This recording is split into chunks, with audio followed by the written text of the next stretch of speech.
Everyone, আসসালামু আলাইকুম। Welcome back to my new blog. কি অবস্থা সবার? আশা করছি সবাই অনেক অনেক ভালো আছেন। তো আজকে হচ্ছে প্রায় 4 দিন হয়ে গিয়েছে। দেখতে দেখতে কিভাবে দিন চলে যায়, মানে বোঝাই যায় না কিভাবে যে দিনগুলো চলে যাচ্ছে। তো যাই হোক, আমরা ঘুম থেকে উঠে সকালের নাস্তা করে নিচ্ছিলাম। ছিল হচ্ছে সেমাই, দেন হচ্ছে চালের গুঁড়ি রুটি, তারপর হচ্ছে মাংস, যার যেটাকে ভালো লাগবে সেটা খাবে। তো যাই হোক,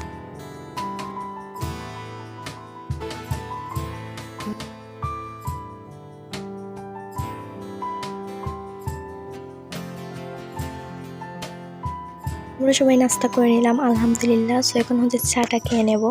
তো সবাই অনেকক্ষণ গল্প করে এখন হচ্ছে দুপুরের খাওয়া দাওয়া করে নেব। দুপুরের খাওয়া দাওয়া ছিল হচ্ছে আলু দিয়ে আর মাংস দিয়ে, দেন হচ্ছে টমাট ছিল, তারপর হচ্ছে একটা টক ছিল, একটা সবজি ছিল, দেন হচ্ছে ভাত তো থাকতে মাছ। সবাই খাওয়া দাওয়া করে নিচ্ছিলাম আলহামদুলিল্লাহ।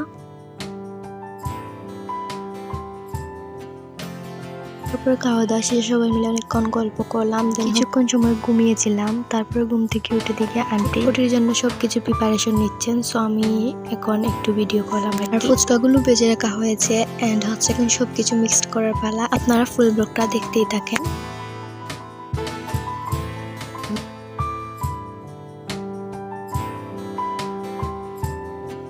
সেই তো আমাদের চটপটিটা রেডি হয়ে গেল। খুবই মজাদার এন্ড লোভনীয় লাগছিল দেখতে, এন্ড খেতেও খুবই মজা ছিল মাশাআল্লাহ। তো আমরা সবাই মিলে খাওয়া দাওয়া করছিলাম আর কি। তারপর ওই দিনে সন্ধ্যায় আর চা খাওয়া হয় নাই, বিকজ পেটটা অলরেডি ফুল ছিল।